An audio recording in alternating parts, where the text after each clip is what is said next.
Hello, Hit Nation. This is not really about the NBA in particular, but yes, of course, we're going to talk about the NBA. And right now, again, there is no Heat talk. My hair is always going to be a mess. One day, I'm going to come here, and I'm going to be all made up and specifically all Hit Nationed, and my thumbnails are not going to look like I don't know, a picture that was taken off of the trash of a hoarder after 40 years of the person having died in the house, and the house haven't being cleaned or something like that. So I have a couple of interesting, actually a couple. I'm going to focus on one. I'm not going to go with two. I want to ask if any of you believe in the luck of champions. And there is a reason why I'm not doing this is my worthless half a penny part, because I want this to be a separate video.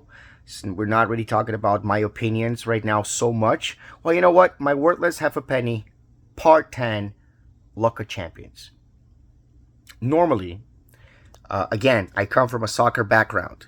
So normally, when a team is going to be the champion of whatever competition, we always say that that team has had particular kinds of luck in particular kinds of moment that would have otherwise ruined their championships.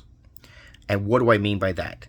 My team in soccer, which is really Corinthians, although I would want to make videos about Inter Miami in the future. I'm just kind of getting my footing in there, trying to get a little bit of a better understanding of the MLS in general. It's new for me. But my team is Corinthians from São Paulo, Brazil, and they won one South America Championship Cup only, in comparison to other teams that have won it twice or three times in Brazil, and even in other South American teams that have won it multiple times.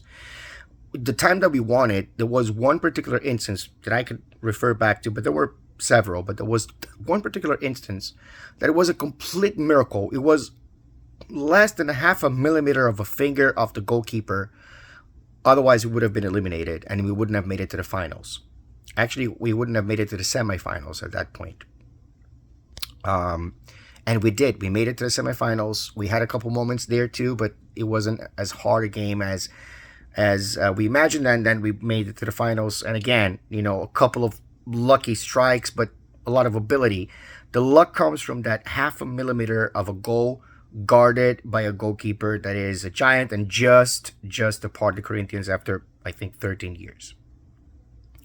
And I see the same thing happening with the Celtics, regardless of refs, and because unfortunately we can't legitimately complain about referees' jobs, and there is no doubt about it that they favor one team over the other, but I think it always depends on the interests that be, and we never know who the interests that be are until the game happens, and then we see those calls that just don't make sense. That famous Pritchard foul from game one, for example. That's one of them. But other than that, the Celtics have been pretty lucky in calls and in things that happen on the court that just seem to go their way.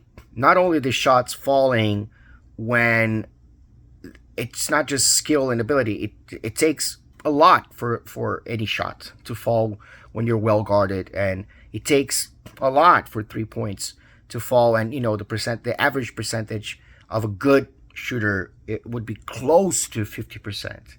So and they're making a lot of those shots. They're shooting so well, and they're doing so well in many areas. Even when things seem to go wrong, they go right. And that's not just about the team clicking. I believe that there is something called the luck of champions. And my question to you is, do you believe that there is something called the luck of champions? Because honestly, it unfortunately fits very well with the Boston narrative, but I use this term, or I have been using this term my entire life, to refer to my team in Brazil that has nothing to do with anything Irish.